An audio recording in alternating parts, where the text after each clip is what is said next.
Tingnan niyo mga kalapatids, akala ko meron daga do sa ilalim mga kalapatids. May lovebird pala na gala, ayan oh. Siya si Idol Madla, nakakahanga, may mga hawak, gandang linyada. Ika'y inspirasyon kung bakit hanggang ngayon ako'y palaging pumakarera. Dahil may araw na ngayon mga kalapatids, ngayong araw magpapaligo tayo ng kalapate gamit yung malatayon mga kalapatids. So nag-gis na ako kanina. Dahil force fly tayo mga kalapatids, ito gagamitin natin ngayong malatayon. Lagay ko na lang yung link sa mga gustong bumili ng ganito. Ayan, para matry nyo. Yan na lang, halo lang sa tubig mga kalapatids. Hindi kailangan sobrang dami. Saktong ano lang, kumulay lang. Medyo mahal din to, nasa ano to, 400 na yata to mga kalapatids, 1 litro. Pero sa kuto, very effective to. Lagyan natin. Texture niya, ganyan lang kaputi. Okay na yan mga kalapatids.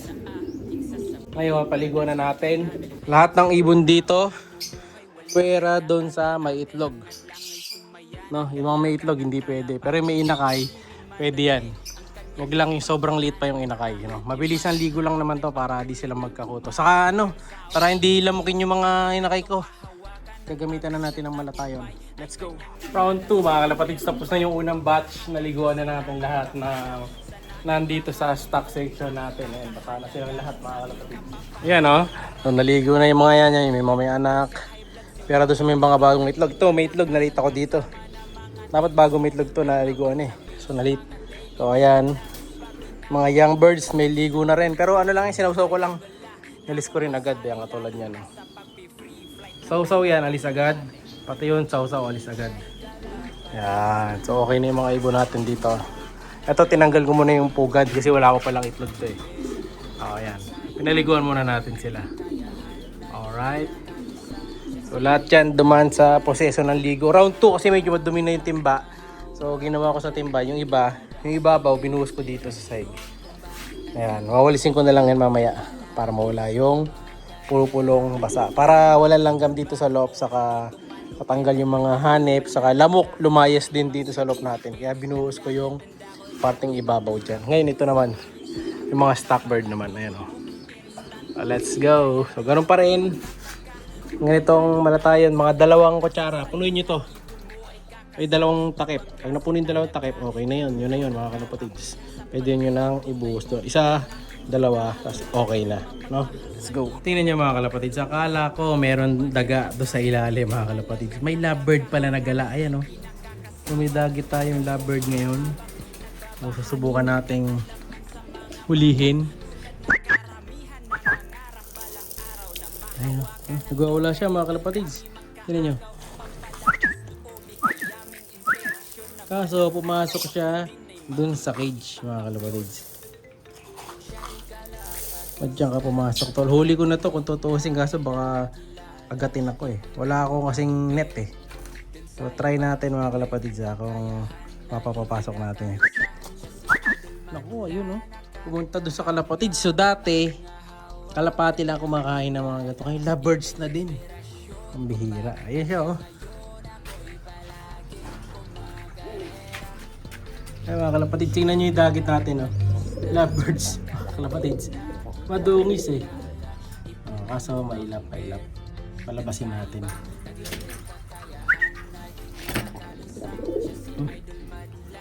Baka binugbog ka ng mga kalapati dyan. Tingnan nyo, nakikihalubilo sa ano. Labas ka dyan boys.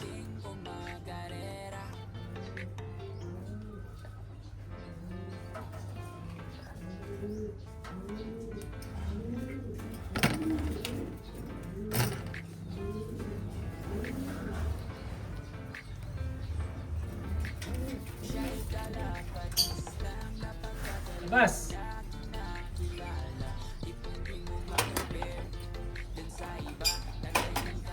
Yan, bukas na yung pinto, labas na!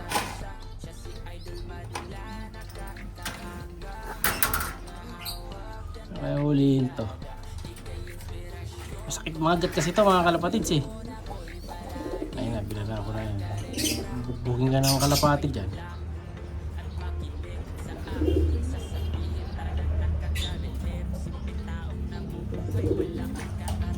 Ngayon oh, gutom eh.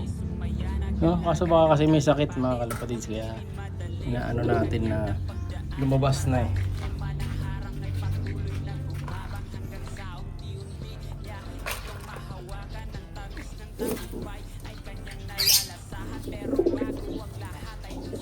Sana natakpan na yun. Pupukin ka ng kalapati dyan, boy. Ayan na, labas na, labas. Ayan na, sige. Labas na. Labas.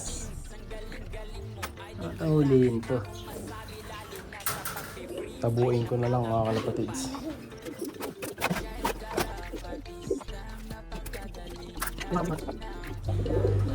Ano tayo panghuli kasi sakit manuka to mga kalapatids. Ayan na. Ayan na siya. Ayun, pumunta doon mga kalapatids.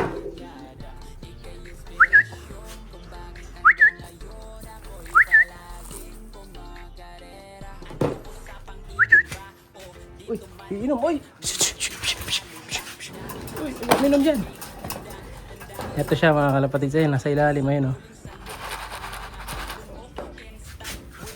Ayun, ito doon.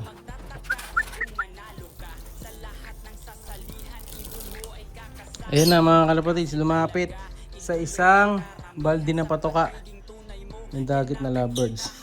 Ayun o. Ngayon dito natin ang hulihin yan. O, kanino kaya to? May bata na naman na nawalan ng lovebird. Ayan o. Siyempre natin sa atin na kalapatids yan. So, hindi ko alam kung kanino to lovebird na to, pero yan nga. Pumunta dito sa atin. Tatry natin siya ngayong hulihin. Diba? Kailangan pass hands lang talaga mga kalapatids eh. O, ayan, nahuli na natin yung lovebird. Kanino kaya to? No? May pumasok dito sa atin kaso wala na tayong bakanting cage. Dito na lang. Ayan siya oh. Wala kasi tayong panghuli eh. O, pumasok naman siya. Try ko muna ikulong dito. Igawi ko na lang siya doon. No? So, ito yung dagit natin na yan. Makikita natin ng malapitan. Pero titingnan ko muna yung galawan niya. Kasi baka mamaya may sakit pala. Pero isang sigurado ko dito mga kalapatids. Gutom. So, pamimigay natin to. Si Peber. Ayan. Sa sobrang gutom niya, lumalapit mag-isa oh. Diba? Bigyan natin ng pagkain. Kawawa naman. Ito, may pagkain na siya mga kalapatids.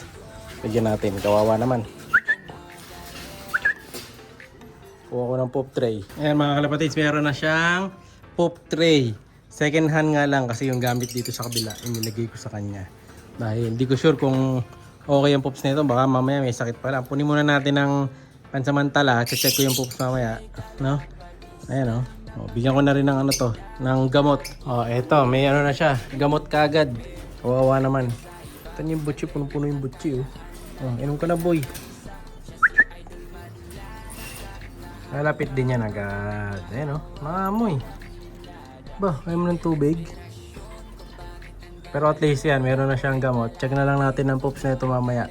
Update ko kasi susunod. Basta to, wala naman mag-aampon nito kaya pamimigay na lang natin. So may mga pamimigay din kasi ko dito. Kung sakali, bibigyan natin ng ilang ba sa akin dito? Isang kapares na ano, na kulay blue din. Ayan, kayo na bahala dyan ha. Sa PM na lang mga kalapatids, paunahan lang. Shoutout sa mga uuna. Bye-bye! Siya'y kalapatistang napakagaling na kinakilala.